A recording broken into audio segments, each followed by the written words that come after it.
OpenAI just announced a massive $110 billion funding round, and in a huge twist, they're deploying a new coding model on non-Nvidia hardware for the first time. Welcome to 5-Minute AI News for Tuesday, March 3rd, 2026. We've also got a major Supreme Court decision on AI art, big hardware moves from Apple, and a look at the escalating AI arms race. Let's start with that OpenAI news. That $110 billion is one of the largest private financing rounds in history, but the real story is their new GPT 5.3 Codex Spark model.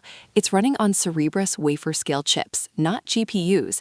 This is a strategic move to optimize for ultra-fast, low-latency coding assistance. It's a huge signal that the hardware market is diversifying, and while OpenAI is scaling up, their competitors are seeing an opportunity. Anthropic's just launched a tool to let users import their data directly from ChatGPT into Claude, and they've extended Claude's memory feature to free users. A direct shot across the bow. It seems to be working too. Reports show a 295% surge in ChatGPT uninstalls after their Department of Defense deal was announced, with many users migrating to Claude. Though it's not all smooth sailing, Claude also suffered a widespread outage this week, a reminder of the immense scaling challenges these companies face as they grow. Speaking of hardware, Apple is embedding more AI power into its mainstream devices. The new budget iPhone 17e gets an A19 chip, and the new iPad Air jumps to the M4 chip with 12 gigs of RAM, specifically to better handle on-device AI and multitasking. The AI investment wave just keeps getting bigger. Hyundai just committed $6.1 billion for a new AI and robotics hub in Korea. It's a massive bet on integrating AI into everything from manufacturing to autonomous vehicles. And Nvidia isn't just selling chips, they're investing heavily to build the ecosystem.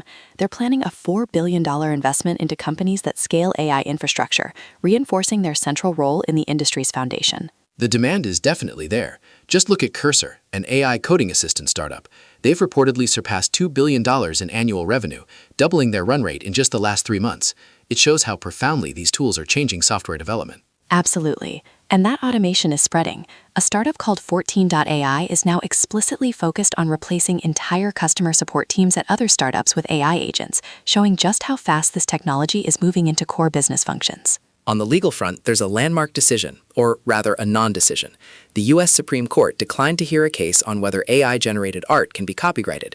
This lets a lower court ruling stand, which says AI art lacks human authorship and is ineligible for copyright protection. That solidifies the legal precedent in the U.S. for now. Without a human guiding the process in a significant way, the output belongs to the public domain. It's a huge deal for artists and AI developers. And in more serious news, Georgetown University researchers found that China's army is experimenting extensively with weaponizing AI. Their analysis of procurement requests revealed work on everything from drone swarms and deepfake tools to autonomous decision-making systems. It highlights the ethical tightrope AI companies are walking. Negotiations between Anthropic and the Pentagon reportedly broke down over concerns about mass surveillance and autonomous weapons. It really exposes the tension between national security and the ethical red lines in AI development. Let's switch gears to some new model releases.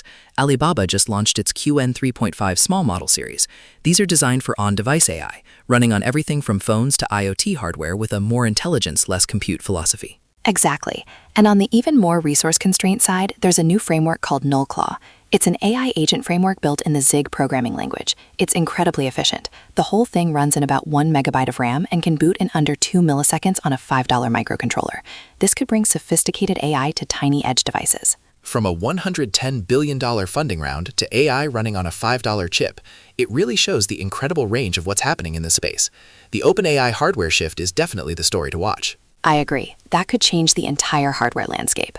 Well, that's all the time we have for today. Please remember to like, subscribe, and leave us a review on Spotify and Apple Podcasts. Thanks for listening, and have a great day.